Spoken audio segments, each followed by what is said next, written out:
வானொலியில் நீங்கள் கேட்டு மகிழ்ந்த தென்கட்சி கோ. சுவாமிநாதன் அவர்களின் இன்று ஒரு தகவல் கதை தொகுப்பினை கேட்கலாம். ஒரு அரசன், அவனுக்கு வயசாயிட்டுது. அதனாலேயே இந்த கவலை, பயம் எல்லாமும் அதிகமாயிட்டுது. மரண பயம், ராத்திரியில் சரியாக தூங்க முடியல, இப்படி ஆயிட்டுது நிலைமை. அந்த அரசன் ஏற்கனவே எப்படின்னா, போர்க்களங்களில் எத்தனையோ பேரை ஓட ஓட விரட்டியிருக்கிறான். இருந்தாலும் இப்போ அந்த துணிச்சல்லாம் எங்கேயோ போயிட்டுது. பேசாமல் படுத்துருக்கிறான். அப்படியே படுத்தாலும் தான் தூக்கம் வர மாட்டேங்குது. என்ன பண்ணலாம்னு யோசித்தான் இந்த மன்னன். உடனே எல்லா அமைச்சர்களையும் கூப்பிட்டான். எனக்கு நிம்மதி இல்லை, எதை நினச்சாலும் பயமாக இருக்குது, எனக்கு ஒரு ஆலோசனை சொல்லுங்க அப்படின்னா. என்ன ஆலோசனை வேணும் அப்படின்னு சொல்லி கேட்டாங்க. எனக்கு ஒரு நெருக்கடியான சந்தர்ப்பம் ஏற்பட்டு போச்சுன்னு வச்சுக்கோங்க. அந்த நேரத்தில் நீங்கள் யாருமே என் பக்கத்தில் இல்லை ஆலோசனை சொல்கிறதுக்கு அப்படின்னா, அந்த சமயத்தில் எனக்கு உபயோகப்படுற மாதிரி ஒரு வாசகம், பொன்மொழி ஏதாவது சொல்லுங்கள். அதை நான் என்னுடைய வைர மோதிரத்துக்கு அடியில் பதிச்சு வச்சுக்கிறேன் அப்படின்னார். தேவைப்படுறப்போ உதவும் அப்படிங்கிறதுனால. அவர் போட்டிருந்த மோதிரமும் அதுக்கு தகுந்த மாதிரியே திறந்து மூடுறது மாதிரி அமைஞ்சிருந்தது. ஏதாவது வாசகம் எழுதுனா உள்ற வச்சுக்கலாம், அதுக்கான வசதி அதில் இருந்தது. அமைச்சர்கள்லாம் யோசனை பண்ணாங்க. இது மாதிரி ராஜா கேட்குறாரு, என்ன வாசகம், அதாவது பொன்மொழி சொல்லலாம் அப்படின்னு எல்லாரும் யோசனை பண்ணாங்க. ஒருத்தருக்குமே சரியாக தோணலை, ஒரே குழப்பமாக இருந்தது. ஏன்னா நெருக்கடியான சமயத்தில் உபயோகப்படுறது மாதிரி ஒரு பொன்மொழி வேணும்னு சொல்லியிருக்கிறார். அப்படி இப்படி யோசித்து பார்த்தா ஒன்றுமே தோணலை. எல்லாரும் குழம்பிக்கிட்டு இருந்த நேரத்தில் ஒரு பெரியவர் அந்த பக்கமாக வந்தார். அவர் சொன்னார், நான் வேணும்னா அதுக்கு பொருத்தமாக ஒரு வாக்கியம் சொல்கிறேன், ஆனால் ஒரு நிபந்தனை. அதை யாரும் ரொம்ப ஆர்வம் காரணமாக அவசரப்பட்டு படிச்சிடக்கூடாது. அதை ரகசியமாக அந்த மோதிரத்துக்குள்ளே எழுதி வச்சுக்கணும். எப்போவாவது இக்கட்டில் மாட்டிக்கிற சமயத்தில் மட்டும், வேறு வழியே இல்லை அப்படிங்கிற நிலைமையில் மட்டும்தான் அதை திறந்து பார்க்கணும். அப்படி நீங்கள் இருக்கிறதா இருந்தால் நான் அதை சொல்கிறேன் அப்படின்னார் அந்த பெரியவர். சரின்னு ஒத்துக்கிட்டாங்க எல்லாரும். அதே மாதிரி அவர் ஒரு வாக்கியத்தை சொன்னார். அவர் சொன்ன வாக்கியத்தை ரகசியமாக மோதிரத்துக்குள்ளே பதிச்சு மூடியாச்சு. ராஜா அதை விரலில் மாட்டிக்கிட்டார். கொஞ்ச நாள் ஆச்சு. அந்த ராஜாவுக்கு ஒரு சோதனை வந்தது. என்ன சோதனைன்னா, அடுத்த நாட்டு மன்னன் படையெடுத்துக்கிட்டு வந்துட்டான். அவன் இவர்கிட்ட ஏற்கனவே தோற்று போனவன், ஒரு வெறியில் வந்திருக்கிறான். தோற்று போனவன் மறுபடியும் சண்டைக்கு வந்தால் எப்படி வருவானோ அப்படி வர்றான். ஒரு வெறியில் வந்தால் ஜெயிச்சுட்டான். என்னாச்சு, இவரோட நிலைமைன்னா நாட்டை இழந்துட்டார், எல்லாத்தையும் இழந்துட்டார். கடைசியாக ஒரு அடிபட்ட குதிரையில் ஏறி தப்பிச்சு போயிட்டார், வேறு வழி இல்லைன்னு. பின்னாடி துரத்திக்கிட்டு வராங்க. இவர் ஒரு மலை உச்சிக்கு போயிட்டார். அதுக்கும் அப்பால் போக முடியாது, ஏன்னா அந்த பக்கம் பயங்கர பள்ளம். உல்லாச பயணிகள் கண்டு கழிக்கிற இடம் அது. ஆனால் இவருக்கு அது சாவு பயணத்தின் வாசல், திரும்பவும் முடியாது. அவ்வளவு குறுகிய பாதை அது, வேறு வழியே இல்லை. இந்த நேரம் சூரிய ஒளி மோதிரத்தில் பட்டு மின்னிச்சு. உடனே இவருக்கு ஞாபகம் வந்தது. மோதிரத்தை திறந்து படிக்கிறார். அதில் இருந்த வாசகம், இந்த நிலையும் மாறிவிடும், this too will pass away. அவருக்கு ஒரு தைரியம் வந்தது. பின்னாடி வந்தவங்களும் திசை மாதிரி வேறு எங்கேயோ தேடி போயிட்டாங்க. அவங்க விரட்டிக்கிட்டு வரலன்னா இவ்வளவு அழகான ஒரு இடம் இருக்கிறதே எனக்கு தெரியாமல் போயிருக்குமேன்னு நினச்சார். இவ்வளவு அழகை ரசிக்கிறதுக்காக ஒரு நாட்டையே கூட இழக்கலாம்னு தோணுச்சு அவருக்கு. அமைதியாக அந்த அழகை ரசித்தார். எதிரிகள்லாம் எங்கேயோ போயிட்டாங்க. மன்னர் நாடு திரும்பினார். மறுபடியும் படைகளை திரட்டினார். கொஞ்ச நாளில் படை எடுத்துக்கிட்டு போனார். யாருக்கிட்ட தோற்று போனாரோ அவரையே வெற்றி கண்டு திரும்பி வர்றார். வரவேற்பு விழா பிரமாவப்படுது. ஆடல் பாடல் கோலாகலம். இதை பார்த்தது அந்த ராஜாவுக்கு தலைகால புரியல. நம்மளை இனிமேல் யாராலையும் ஜெயிக்க முடியாதுன்னு நினச்சார். அகம்பாவம் லேசாக எட்டி பார்த்தது. இப்போ மறுபடியும் சூரிய ஒளிப்பட்டு மோதிரம் மின்னிச்சு. அதை திறந்து மறுபடியும் படிக்கிறார். இந்த நிலைமையும் மாறிவிடும், this too will pass away. அவ்வளவுதான், அவர் மனசு அடங்க ஆரம்பிச்சுட்டுது, ஆணவம் போயிட்டுது. இதிலேருந்து நாம் தெரிஞ்சுக்க வேண்டியது என்னென்னா, எந்த சூழ்நிலையிலையும் நாம் கவலைப்பட வேண்டியதில்லை. ஏன்னா இங்கே எதுவுமே நிரந்தரம் இல்லை. அந்த ராஜா மாதிரியே நம்ம ஆள் ஒருத்தன் ஒரு மோதிரம் போட்டிருந்தான், அதுக்குள்ளே அவன் எழுதி வச்சிருந்த வாசகம், எதுக்கும் கவலைப்படாதே அப்படிங்கிறது தான். ஒரு நாள் பயங்கரமான கவலையோடு உட்காந்துருந்தான். பக்கத்தில் இருந்தவங்க சொன்னாங்க, இது மாதிரி சந்தர்ப்பத்தில் தான் நீ உன் மோதிரத்தை திறந்து பார்க்கணும்னாங்க. இவனுக்கு கவலையோட எரிச்சலும் சேர்ந்துக்கிட்டது. அது எப்படி முடியும், இப்போ திருட்டு போனது என்னோட அந்த மோதிரம் தானே அப்படின்னு சொல்லிவிட்டு தலையில் கை வச்சுட்டு உட்காந்துட்டான். இப்படிலாம் சொல்கிறது உண்டு. இருந்தாலும் நாம் எந்த சூழ்நிலையிலையும் கவலைப்பட வேண்டியதில்லை அப்படிங்கிற உண்மையை புரிஞ்சுக்கணும். அப்படி கவலையை வெல்றதுக்கான வழி தெரிஞ்சுட்டதுன்னா வாழ்க்கையில் வெற்றி நிச்சயம். அறிவில் சிறந்தவர்கள் ஆண்களா பெண்களா? என்னுடைய நண்பர் ஒருத்தரை பார்த்து நான் கேட்ட கேள்வி இது. அவர் மெதுவாக தன்னுடைய தலையை சொரிஞ்சுக்கிட்டே சொன்ன பதில், அதில் என்ன சார் சந்தேகம், அவங்க தான் அப்படின்னார். அனுபவ அடிப்படையில் அவர் இப்படி சொல்கிறார். அறிவியல் அடிப்படையில் பார்க்குறவங்களும் இப்படி தான் சொல்கிறாங்க. இயற்கையின் நோக்கம் இனப்பெருக்கம், இதில் பெண்களின் பங்கு அதிகம். அதனால் இயற்கையே பெண்களுக்கு பல சலுகைகளை கொடுத்துருக்குது, சக்தியை கொடுத்துருக்குது. இப்போ வெளிநாடுகளில் இதை பற்றியெல்லாம் நிறைய ஆராய்ச்சி பண்ணி பார்த்துருக்குறாங்க. புள்ளி விவரங்கள்லாம் வெளியிட்டிருக்கிறாங்க. ஆண் குழந்தைகளை விட பெண் குழந்தைகள் முன்னாடியே பேச ஆரம்பிச்சுடுறாங்களாம். அது மட்டும் இல்லை, அதிக எண்ணிக்கையில் வார்த்தைகளை கற்றுக்கிறாங்களாம். அப்புறம் பலவிதமான வாக்கிய அமைப்புகளை அமைச்சு பேசுறதுலேயும் பெண் குழந்தைகள் முன்னாடியே ஆரம்பிச்சுடுறாங்களாம். இதெல்லாம் சீக்கிரமாக செய்கிறது பெண் குழந்தைகள் தான். சம வயது உள்ள ஆண் குழந்தைகள் பெண் குழந்தைகள் இவங்களை வச்சு சோதனைகள் பண்ணி பார்த்துருக்குறாங்க. அதாவது ஒரே வயசுள்ள ஆண் குழந்தை பெண் குழந்தை இதெல்லாம் வச்சு அவங்கக்கிட்ட ஒரே கேள்வியை பல விதமாக கேட்கறது, ஒரே செய்தியை வேறு வேறு கோணங்கள்லேருந்து விளக்கிறது, தவறு இல்லாமல் பேசுறது, வேகமாக படிக்கிறது, எழுதுறது, புரிஞ்சுக்கிறது, இப்படி இதை பற்றிலாம் எத்தனையோ சோதனைகள்லாம் செஞ்சு பார்த்துருக்குறாங்க. அப்படி பார்த்ததுல என்ன தெரிஞ்சதுன்னா, அதில் எல்லாம் ஆண் குழந்தைகளை விட பெண் குழந்தைகள் 1.5 மடங்கு அதிக திறமை உள்ளவங்களாக இருக்கிறாங்களாம். இன்னொரு மொழியை கற்றுக்கிறது, பேசுறது, எழுதுறது, இது கூட பெண்களுக்கு சுலபமாக வருதான். 2 மொழிகளை மாற்றி மாற்றி பேசுறது, மொழிபெயர்க்கிறது, இப்படிலாம் கூட சோதனை பண்ணி பார்த்துருக்குறாங்க. இதுலேயும் பெண்களுக்கு தான் அதிக திறன். சரி, இதை விடுங்க. புள்ளி வச்சு கோலம் போடுறது, அதில் இருந்து இந்த கை கடிகாரங்களில், கம்ப்யூட்டர்களில் நுண்ணிய பாகங்களை பொருத்துறது, இது வரைக்கும் பெண்கள் தான் திறமையாக செயல்படுறாங்க அப்படிங்கிறது அந்த சோதனை முடிவு. இந்த நுட்பம், துல்லியம், விரைவு, சிறு கை இயக்கங்களோடு செய்ய வேண்டிய மென்மையான பணிகள், இதுக்கெல்லாம் தேவை கவன குவியம், பொறுமை. இதெல்லாம் பெண்கள்கிட்ட தான் இருக்குதான். அமெரிக்காவில் இன்னொரு சோதனை கூட செஞ்சு பார்த்துருக்குறாங்க. பெண்களின் மூக்கு மோப்ப உணர்வு, இதெல்லாம் எப்படின்னு பார்த்துருக்குறாங்க. பெண்கள் அதிக எண்ணிக்கையில் வாசனைகளை பிரித்து கண்டுபிடிச்சிடுறாங்களாம். ஆண்களால் அந்த அளவுக்கு முடியலையாம். சரி, காது எப்படின்னா செவிப்புலன் உணர்வு பெண்களுக்கு தான் அதிகமாக. ஒரு கும்பல், அதில் பலவிதமான சத்தம், அதுக்கு இடையில் இந்த குரலோட துணி, ஏற்ற இறக்கம், இதை வச்சே பேசுகிற ஆளை கண்டுபிடிச்சிடுறாங்களாம். ஒரு கூட்டத்தில் தன்னுடைய வீட்டுக்காரர் எங்கே இருக்கார், பிள்ளைகள் எங்கே இருக்காங்க அப்படிங்கிறதெல்லாம் பெண்கள் சீக்கிரமாக கண்டுபிடிச்சிடுறாங்களாம். இன்னொரு விஷயம், ஒரு பொருளை பார்த்த உடனே அது என்னென்னு அடையாளம் கண்டுக்கிறது, அதை மனசில் பதிய வச்சுக்கிறது, அப்புறமா இன்னொரு சந்தர்ப்பத்தில் அது எங்கே இருந்தது அப்படின்னு சரியாக ஞாபகப்படுத்திக்கிறது, இது மாதிரி சோதனைகள்லாம் கூட பெண்கள் தான் முன்னணியில் இருக்கிறாங்க. ஒரு சராசரி சூழ்நிலையில் ஆண்களை விட அதிகமான எண்ணிக்கையில் புன்னகை புரியறது, சிரிக்கிறது பெண்கள் தானா. அதிகமாக தோழமை உணர்வோடு பேசுறது அவங்க தானா. 2 பெண்கள் பேசிகிட்டு இருக்கிறதையும் பாருங்கள், அதே மாதிரி 2 ஆண்கள் பேசிகிட்டு இருக்கிறதையும் பாருங்கள். ஆண்கள் ஒரு அடி தள்ளியே நின்று பேசிகிட்டு இருப்பாங்க. மருத்துவர்களை எடுத்துக்கொள்ளுங்கள், அதாவது சிரிச்ச முகத்தோட நோயாளிகள்கிட்ட பரிவோடு பேசுறதுல பெண் டாக்டர்கள் தான் அதிகம். இதுவரை சொல்லப்பட்டது எல்லாமே அறிவியல் பூர்வமான செய்திகள். அதனால் இளம் பெண்கள் வாழ்க்கையில் சோர்வடைய தேவையில்லை. இயற்கையே நமக்கு சாதகமாக இருக்குது, எல்லாம் முடியும் நம்மால் அப்படிங்கிறத அவங்க புரிஞ்சுக்கணும். ஒரு பையன் தன்னுடைய அப்பா அம்மா திருமண ஆல்பத்தை புரட்டிக்கிட்டே இருந்தான். அப்புறம் அம்மாகிட்ட கேட்டான், அம்மா இது யார் சின்ன வயசில் எடுத்ததா, இது என்னன்னு தெரியலையே, இந்த படத்தில் அழகாக மீசை வச்சுக்கிட்டு சிரிச்சுக்கிட்டு நிற்கிறது யார் அப்படின்னு கேட்டான். அதுதான்டா அவங்க அப்பான்னாங்க அந்த அம்மா. அப்படின்னா இப்போ நம்ம வீட்டில் நரைச்ச தலையோடு அழுது வடிஞ்சிக்கிட்டு இருக்காரு ஒருத்தர், அவர் யாருன்னு கேட்டானா. இது பையனுடைய புத்திசாலித்தனம். பெண் பிள்ளைகள் அப்படி கேட்கறதில்ல. அதனால் இந்த கதையெல்லாம் எதுக்காக அப்படின்னா, இளம் பெண்கள் வாழ்க்கையில் சோர்வு அடைஞ்சு போயிடக்கூடாது.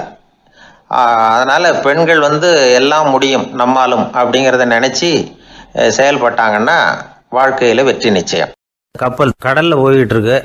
புயல், சூறாவளி, அலையெல்லாம் பெருசு பெருசாக ரொம்ப உயரமாக உண்டாகுது. கடுமையான காற்றுலேயும் வேகமான அலைகள்லேயும் சிக்கி அந்த கப்பல் தடுமாறுது. திசை மாறி போச்சு. எந்த பக்கம் போயிட்டு இருக்கிறோம்னே தெரியல. அந்த கப்பலை செலுத்திக்கிட்டு இருந்த மாலுமி ரொம்ப சாமர்த்தியமாக செயல்பட்டார். தன்னுடைய அறிவாற்றலையும் திறமையையும் முழுமையாக பயன்படுத்தினார். அந்த கப்பலை கட்டுப்படுத்தினார். மெதுவாக அந்த சூறாவளியிலிருந்து கப்பலை காப்பாற்றி கரைக்கு கொண்டுட்டு வந்து சேர்த்துட்டார். மாலுமின்னு ஒருத்தர் இருந்ததுனால அந்த மரக்கலம் காப்பாற்றப்பட்டது. மாலுமின்னு ஒருத்தர் இல்லைன்னு வச்சுக்கோங்க, அந்த கப்பலோட கதி என்னவா இருக்கும் யோசிச்சு பாருங்க. ஒரு கோபக்காரனுடைய நிலைமையும் அப்படித்தானா. கோபக்காரன்கிறவன் ஒரு மாலுமி இல்லாத மரக்கலம் அப்படிங்கிறார் நபிகள் நாயகம்.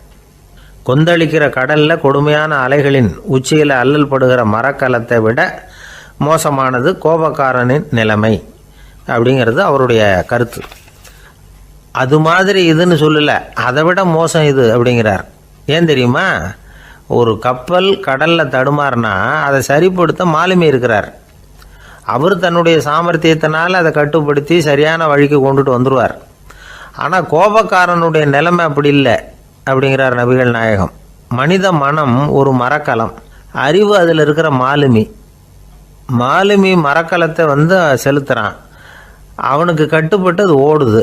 ஆனால் கோபக்காரனுங்கிற மனுஷங்கிட்ட அறிவுங்கிற மாலுமி சரியாக வேலை செய்ய மாட்டான். ஏன்னா கோபம் அந்த மாலுமியின் கண்களை அவிச்சிரும், காதுகளை கேட்காம பண்ணிவிடும். கண்ணையும் காதையும் மூடிவிட்டு கப்பலை ஓட்டுனா எப்படி ஓட்டுறது? அதனால் கோபக்காரன் மாலுமி இல்லாத மரக்கலம். இடி மின்னலில் மாட்டிக்கிட்டு கஷ்டப்படுற கப்பல் மாதிரி கஷ்டப்படுறான். பெரியவங்கள்லாம் என்ன சொல்கிறாங்க? உனக்கு கெடுதல் பண்ணவனுக்கும் நீ நன்மையை செய், எவருடைய விருப்பு வெறுப்பையும் பொருட்படுத்தாதே. பரம எதிரிக்கும் நீ நன்மை செய்ய ஆரம்பித்தா உன்னுடைய தூய நிலையை பார்த்துட்டு அவனும் உனக்கு நெருக்கமான நண்பனாக ஆயிடுவான். இதுதான் பெரியவங்க நமக்கு சொல்லியிருக்கிறது. புனித குரான் சொல்கிறது என்ன? தீமையை நன்மையை கொண்டே நீர் தடுத்து கொள்ளும் அப்படின்னு சொல்லப்பட்டிருக்கு. அதில் இன்னா செய்தாரை ஒருத்தல் அவர் நாண நன்னயம் செய்து விடல் அப்படிங்கிறார் திருவள்ளுவர். செல்வந்தர் ஒருத்தர்கிட்ட ஒரு சிறுவன் ஆடு மேய்ச்சிக்கிட்டு இருந்தானா. பெரியவர் அவனை கூப்பிட்டு, நீ நேராக போய் ஒரு ஆட்டில் உள்ள ரொம்ப நல்ல பகுதி எதுவோ அதை எடுத்துக்கிட்டு வா அப்படின்னாரான். இவன் போனான். ஒரு ஆட்டு உடம்புல இருந்த நாக்கு, இருதயம், இது ரெண்டையும் எடுத்துகிட்டு வந்து கொடுத்தானான். பெரியவர் வாங்கி பார்த்தார். அதுக்கப்புறம் இப்போ நீ போய் இன்னொரு ஆட்டில் இருக்கிற ரொம்ப கெட்ட பகுதி எதுவோ அதை எடுத்துகிட்டு வா அப்படின்னாரான். இவன் போய் எடுத்துகிட்டு வந்தான். அவன் கையில் இருந்தது மறுபடியும் அதே மாதிரி நாக்கு, இருதயம், இது ரெண்டும் தான்.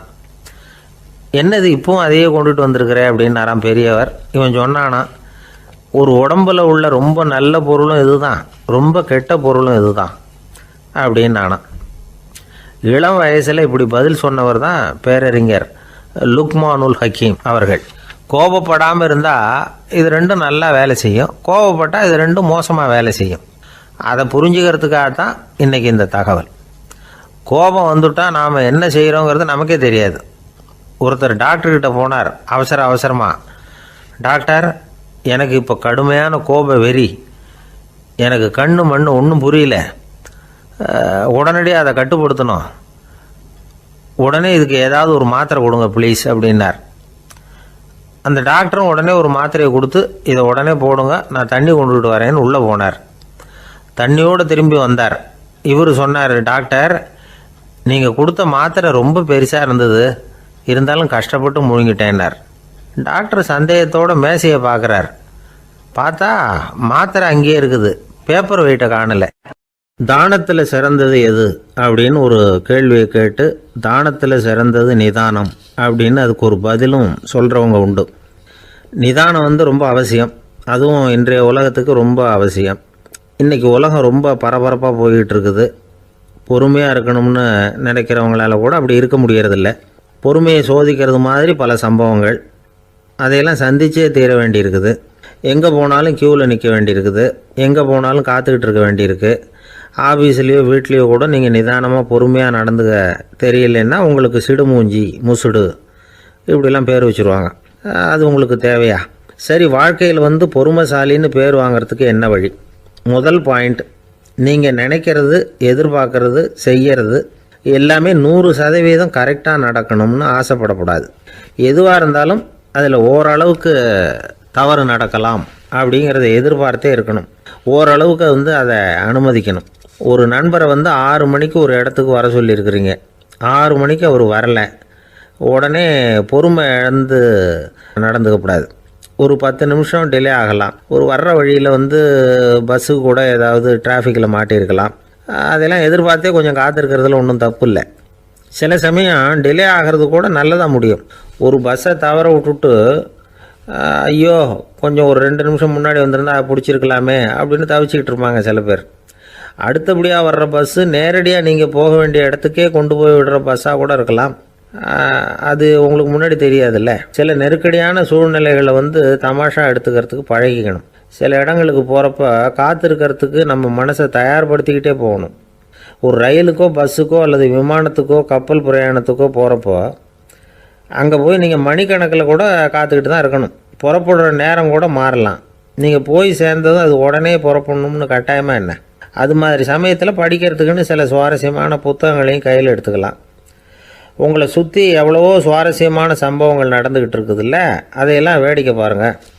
எதுக்காக காத்துக்கிட்டு இருக்கிறோமோ அந்த காரியத்தில் உண்மையாகவே நமக்கு ஒரு அக்கறை இருந்தால் நமக்கு போர் அடிக்காது. சில கோயில்களில் பார்த்துருப்பீங்க, தரிசனத்துக்காக பக்தர்கள் நாள் கணக்கில் காத்துக்கிட்டு இருப்பாங்க. அவங்களெலாம் அழுத்துக்கிறது இல்லை. ஆண்டவனை தரிசிக்கணுங்கிற உண்மையான அக்கறை இருக்கிறதுனால அவங்களுக்கு போர் அடிக்கிறது இல்லை. ஆனால் சில சினிமா தியேட்டரில் கூட பார்க்கலாமே, சினிமா கியூ கூட அப்படி தான். சாயந்தரம் 6 மணி ஆட்டத்துக்கு காலம்பரம் 6 மணிக்கே போய் கூட காத்துக்கிட்டு இருப்பாங்க. அவங்களுக்கெல்லாம் போர் அடிக்காது, படம் பார்க்குற ஆர்வம். இன்னொரு முக்கியமான விஷயத்தை நாம் பழக்கப்படுத்திக்கணும். லிவ் ஃபார் தி மூமெண்ட் அப்படிங்கிறாங்க நிபுணர்கள்.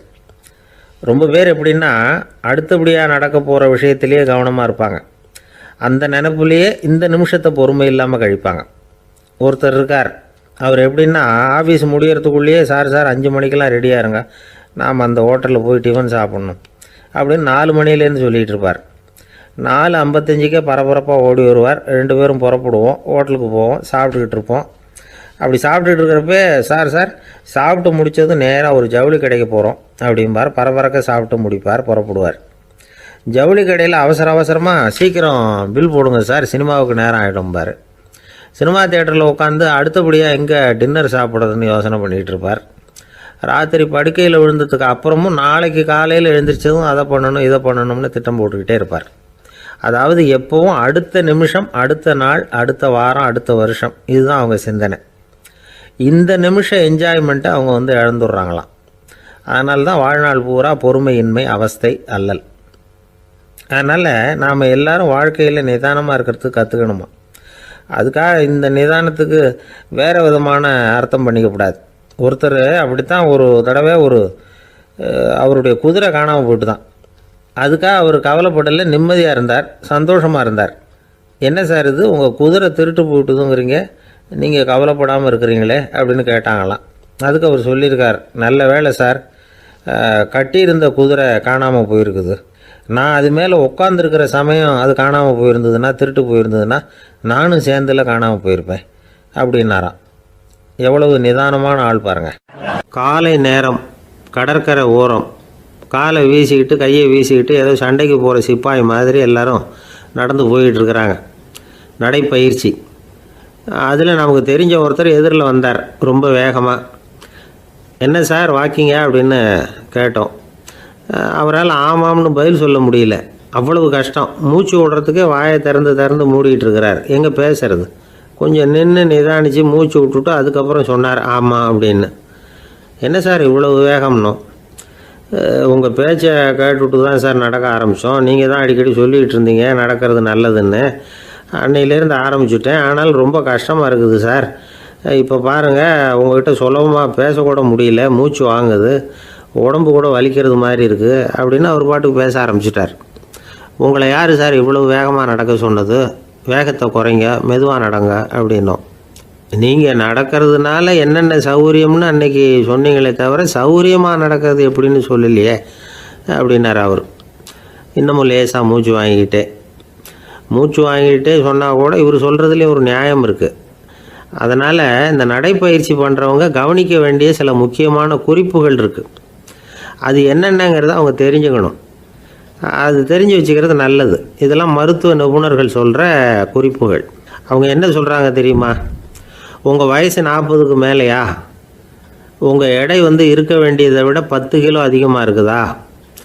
நீங்கள் புகை பிடிக்கிறவரா?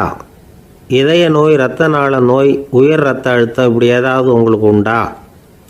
அப்படின்னா நீங்கள் உங்கள் இஷ்டத்துக்கு வரிஞ்சு கட்டிக்கிட்டு நடைப்பயிற்சி பண்ண ஆரம்பிச்சிடாதீங்க. முதல்ல ஒரு மருத்துவ பரிசோதனை பண்ணிக்கோங்க, அதுதான் நல்லது அப்படின்னு அவங்க சொல்கிறாங்க.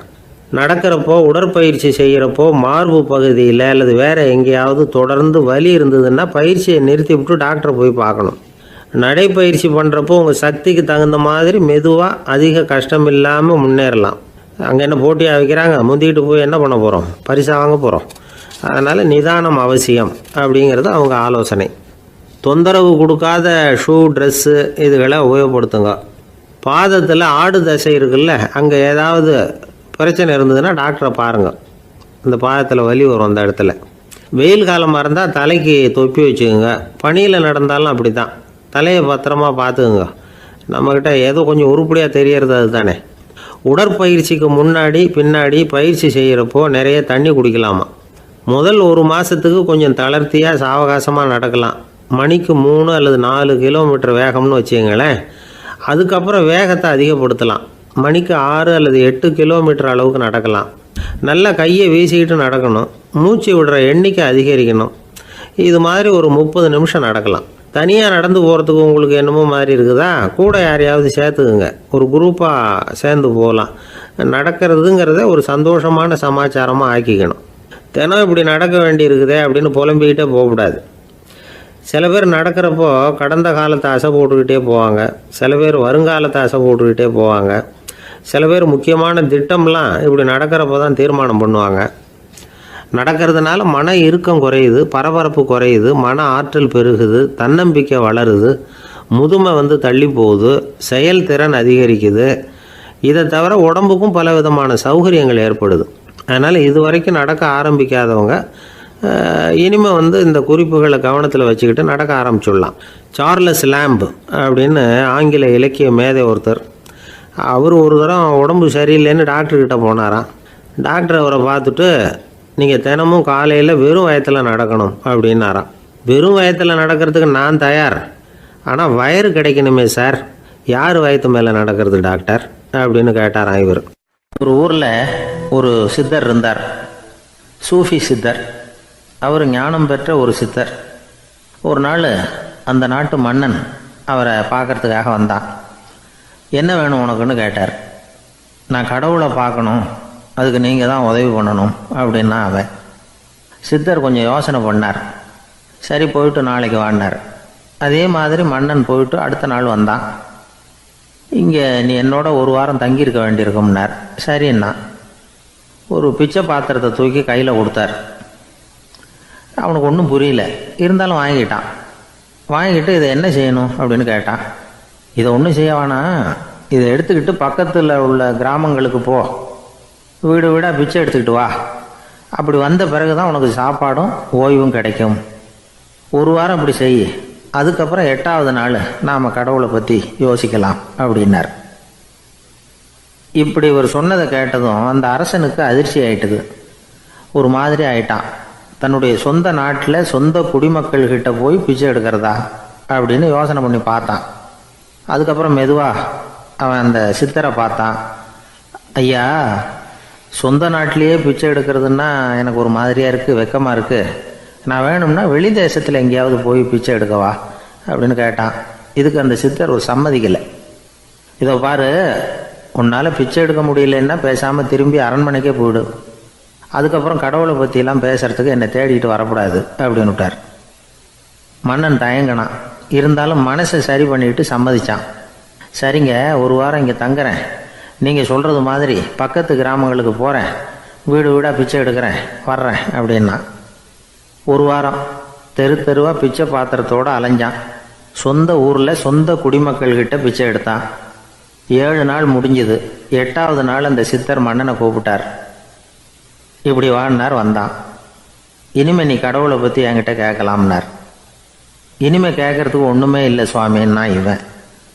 1 வார காலம் பிச்சை எடுத்த பிறகு தான் கடவுளை காண முடியும் அப்படின்னு நான் கனவு கூட காணவில்லைன்னா. அப்படின்னா நீ பிச்சை எடுத்த காலத்தில் அப்படி என்னதான் நடந்தது அப்படின்னு கேட்டார் அவர்.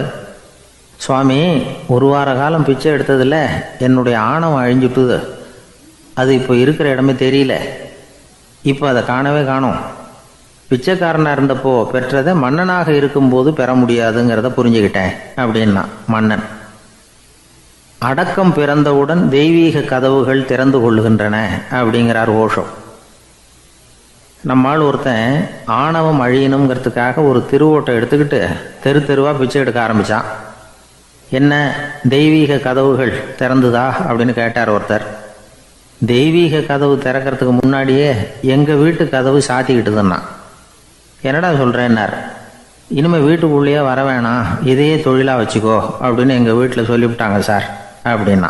ஒரு தடவை கலைவாணர் என்எஸ் கிருஷ்ணன் பேராசிரியர் கல்கியை சந்தித்து பேசிக்கிட்டு இருந்தாராம். கலைவாணர் கல்கியை பார்த்து, எனக்கு கதை எழுத ஆசையாக இருக்குது, எப்படி எழுதுறதுன்னு கேட்டாராம். கதை எழுதுறதுக்கு 4 மை வேணும்னாராம் கல்கி. அப்படியா, அப்படின்னா என்னென்ன கலர் மை அப்படின்னு கேட்டிருக்காரு கலைவாணர் சிரிச்சுக்கிட்டே. நான் சொன்னது கலர் மை இல்லை, அது வேற மை. அதாவது கதை எழுதுறதுக்கு தேவைப்படுகிற 4 மை எதுன்னா, 1 திறமை, 2 பேணாமை, 3வது தனிமை, 4வது பொறுமை அப்படின்னாராம். உடனே கலைவாணர், உங்கள் யோசனை அருமை அப்படின்னாராம். அதுதான் கலைவாணர். பொதுவாக எழுத்தாளர்கள் எழுதுகிற மாதிரி நடந்துக்கிறது இல்லை. ஆனால் கலைவாணர் என்ன சொல்லுவாரோ அதே மாதிரி நடந்துக்குவார். எல்லாருக்கும் எல்லாம் கிடைக்கணுங்கிற கருத்தை சினிமா படங்களில் வலியுறுத்துவார். அதே மாதிரி நடைமுறை வாழ்க்கையிலேயும் எல்லாருக்கும் எல்லாமும் கொடுப்பார். பணம், பதவி, புகழ் இப்படி எதுவுமே இல்லாத ஒரு சாதாரண மனுஷனாக இருந்தால் கூட இவர் மனுஷனுக்கு கொடுக்குற மரியாதையில் கொஞ்சமும் குறைச்சல் இருக்காது. இந்த குணம் சாதாரணமாக எல்லாருக்கும் இருக்கிறது இல்லை. அவர் சினிமா தியேட்டருக்கு போய் சினிமா பார்க்குறது வழக்கம். அவர் வந்திருக்கிறாருங்கிறது தெரிஞ்சால் போதும், வெளியில் பிச்சைக்காரங்க வந்து கூடிடுவாங்க. இது அவருக்கு தெரியும். வெளியில் நம்மளை நம்பி ஒரு கூட்டம் காத்துக்கிட்டு இருக்குமேன்னு நினைப்பார். உடனே ஒரு 100 ரூபா நோட்டை கொடுத்து சில்லறையாக மாற்றிட்டு வர சொல்லுவார். படம் முடிஞ்சு வெளியில் வர்றப்போ சில்லறையோடு வருவார். எல்லாருக்கிட்டையும் கொடுத்துருவார். ஏன்னா எல்லாரும் தேடிட்டு வருவாங்க அவரை. என்ன எல்லாரும் சௌக்கியமாக இருக்கிறீங்களா அப்படின்னு பிரியமாக விசாரிப்பார். ஏதோ ரொம்ப நெருங்கின சொந்தக்காரங்களை விசாரிக்கிறது மாதிரி விசாரிப்பார். தன்கிட்ட இருக்கிற சில்லறையை எல்லாருக்கும் சமமாக பிரித்து கொடுத்துட்டு தான் அங்கேருந்து புறப்படுவார். ஒரு நாள் அது மாதிரி புறப்படுற சமயத்தில் ஒரு சின்ன பையனுக்கு சில்லறை எதுவும் கிடைக்கல கொடுக்கறதுக்கு. இது கலைவாணருக்கு தெரியாது. காரில் ஏறி புறப்பட்டு போயிட்டார். அந்த பையன் காரை பிடிச்சிக்கிட்டு பின்னாடியே ஓடியாந்துருக்கிறான். ஐயா, நீங்களே இல்லைன்னு சொன்னால் நான் என்ன பண்ணுறது? இன்னைக்கு பட்னி தான், அம்மாவுக்கு வேற உடம்பு சரியில்லை அப்படின்னு கத்திக்கிட்டே ஓடியாந்தானா. கலைவாணர் கவனிச்சுட்டார். உடனே காரை நிறுத்த சொன்னார். இறங்கினார். அந்த சின்ன பையனை கட்டி பிடிச்சிக்கிட்டு, என்னை மன்னிச்சுக்கப்பா, நான் கவனிக்காமல் வந்துட்டேன் அப்படின்னு சொல்லி அழ ஆரம்பிச்சிட்டாராம். இன்னொரு தடவை இதே மாதிரி ஒரு தியேட்டர்லேருந்து வெளியில் வந்திருக்கிறார். ஒரு ஆள் அவர்கிட்ட வந்து நின்றுருக்கார். அவர் கொடுக்கறதுக்கு இவர்கிட்ட பணம் இல்லை. பணம் இல்லையாப்பா அப்படின்னாராம். உங்ககிட்டே இல்லையா அப்படின்னாராம் அவர். கலைவாணருக்கு மனசு ரொம்ப சங்கடமாக போச்சு. உடனே புறப்பட்டு வீட்டுக்கு போனார். அங்கே இங்கே தேடி பார்த்து அங்கேருந்த கொஞ்சம் நெஞ்ச சில்லறை எடுத்தார். காரு டிரைவரை கூப்பிட்டார். தியேட்டர் வாசலில் நின்றுக்கிட்டு இருந்த ஆசாமியோட அங்க அடையாளங்களை சொன்னார். காரை எடுத்துகிட்டு போய் அந்த ஆளை கண்டுபிடிச்சி இந்த காசை கொடுத்துட்டு வா அப்படின்னு அனுப்பி வச்சாராம். பிச்சை போடுறதுக்காக காரை அனுப்புனதாக வேற யாரை பற்றியாவது நீங்கள் கேள்விப்பட்டிருக்கிறீங்களா? அவர் ஒரு வித்தியாசமான மனிதர், வித்தியாசமான கலைஞர். கலைவாணரோட சகோதரர் கல்யாணம் நடந்தது. அதில் தியாகராஜ பாகவதர் கச்சேரி முடிஞ்ச உடனே அதில் சம்பந்தப்பட்ட கலைஞர்களுக்கெல்லாம் கலைவாணர் பரிசுகள் கொடுக்குறார். அந்த கச்சேரியில் கடம் வாசித்தவருக்கு மட்டும் மற்ற எல்லாருக்கும் கொடுத்ததை விட பெருசாக ஒரு வெள்ளி கோப்பையை பரிசாக கொடுத்தாராம்.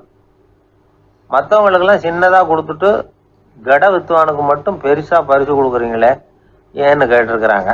அதுக்கு கலைவாணர் விளக்கம் கொடுத்தாராம். இப்பெல்லாம் ரயிலில் கூட்டம் அதிகங்கிறது உங்களுக்கு எல்லாருக்கும் தெரியும். இந்த வித்வான் இவ்வளவு பெரிய மண்பானையை ரயிலில் ரொம்ப பத்திரமா உடையாம ரொம்ப தூரத்திலேருந்து கொண்டு வந்துருக்கிறாரே, அது என்ன சாமானியமான காரியமா? அவரோட அந்த சாமர்த்தியத்தை பாராட்டுறதுக்காக தான் அவருக்கு இவ்வளவு பெரிய பரிசு அப்படின்னாராம். ரொம்ப பேருக்கு கூட்டத்தில் பேசுறதுன்னா பயம். நமக்கு ஒன்றும் தெரியாதுன்னு மற்றவங்க நினச்சிடக்கூடாதுங்கிற எண்ணம் தான் இதுக்கு காரணம். ரொம்ப முக்கியமான ஒரு கூட்டம்னா பயம் அதிகமாக இருக்கும். முக்கியமானவங்கள்லாம் வருவாங்களே, அவங்களாம் நம்மளை பற்றி மட்டமாக நினச்சிருவாங்களே அப்படிங்கிற பயம் வந்துடும். ஆனால் மேடை பேச்சுங்கிறது அவ்வளவு கடினமான ஒரு காரியம் இல்லைங்கிறாங்க அது சம்பந்தமான நிபுணர்கள். யாரும் பேச்சாளர் ஆகலாம், இது ஒன்றும் பெரிய கிஃப்ட்டு கிடையாது அப்படின்னு அவங்க சொல்கிறாங்க. நீங்கள் ஒரு சிறந்த பேச்சாளர் ஆகணுமா அப்படின்னா அதுக்குன்னு சில ஆலோசனைகளை சொல்லி வச்சுருக்கிறாங்க அனுபவசாலிகள். முதல் ஆலோசனை என்னென்னா, உங்கள் பேச்சு எளிமையாக இருக்கணும். ஏதாவது ஒரு கருத்து அல்லது 2 கருத்து சொன்னால் போதும். 20 அல்லது 30 கருத்துக்களை சொல்லிகிட்டே போகக்கூடாது. 2வது ஆலோசனை, நீங்கள் என்ன பேச போகிறீங்கிறது முதல்ல உங்களுக்கு நல்லா புரியணும். அதுக்கப்புறம் தான் அதை அடுத்தவங்களுக்கு புரிய வைக்க முடியும். எப்படி ஆரம்பிக்க போகிறோம், எந்த கருத்தை முக்கியமாக வலியுறுத்த போகிறோம், எப்படி முடிக்க போகிறோம் அப்படிங்கிறத முதல்ல நல்லா சிந்தித்து மனசில் வச்சுக்கணும். கடைசியாக என்ன சொல்கிறீங்களோ அதுதான் கேட்குறவங்க மனசில் நிற்கும். 3வது ஆலோசனை என்னென்னா, உங்கள் பேச்சு சுருக்கமாக இருக்கணும். ஒரு 15 நிமிஷம் பேசுகிறது ரொம்ப பொருத்தம். மணிக்கணக்கில் பேசிக்கிட்டு இருக்கிறது நல்லதில்லை. 4வது ஆலோசனை, நீங்கள் பேசுகிறது உண்மையாக இருக்கணும். உங்களுக்கு உண்மையான அனுபவங்கள் இருக்கும், அதை சொல்லலாம். உங்களுடைய உண்மையான அனுபவங்களை மற்றவங்களோட பகிர்ந்துக்கணும், அதுதான் முக்கியம்.